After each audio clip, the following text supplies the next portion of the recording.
നമസ്കാരം. സ്മിത മോൾ, the spiritual healer and consultant. അപ്പൊ നമുക്ക് ഒക്ടോബർ 4 ജനിച്ചവരുടെ കഥ എന്താണെന്ന് നോക്കിയാലോ. പൊതുവിൽ സങ്കുചിത ചിത്തരും തൻകാര്യ സാധ്യം നോക്കുന്നവരൊക്കെ ആയിരിക്കും കൂടുതലായിട്ടും ഈ ഒക്ടോബർ 4 ജനിക്കുന്നവരെ. അതുപോലെ ഉദ്ദേശിച്ച കാര്യങ്ങൾ നേടിയെടുക്കുന്നതിന് വേണ്ടി എന്ത് കഷ്ടപ്പാട് സഹിക്കാനും അവർ തയ്യാറാവും. ജീവിതത്തിൽ ഒരുപാട് കഷ്ടപ്പാടുകൾ സഹിച്ചും എങ്ങനെയും ഒരു കാര്യത്തിൽ ഇറങ്ങിയാൽ അത് വിജയിപ്പിക്കാൻ അങ്ങേയറ്റം ശ്രമിക്കുന്നവരായിരിക്കും കേട്ടോ. ഇങ്ങനെയൊക്കെ ഒരുപാട് ക്ലേശങ്ങളും ത്യാഗങ്ങളും അനുഭവിച്ചാലും സ്ത്രീ സംബന്ധമായിട്ടുള്ള ആരോപണങ്ങൾ കേൾക്കുന്നതിനും പഴികളൊക്കെ കേൾക്കുന്നതിനൊക്കെയുള്ള സാധ്യത കൂടുതലായിരിക്കും. പൊതുവിൽ നല്ല മനസ്സിന് ഉടമകളായിരിക്കും.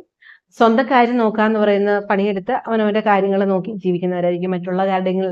മറ്റുള്ളവരുടെ കാര്യത്തില് അമിതമായ വലിയ ഇടപെടലൊന്നും ഉണ്ടാക്കുന്നവരല്ല എന്നുള്ള അർത്ഥത്തിൽ തന്നെയാണ് കേട്ടോ പറഞ്ഞത്.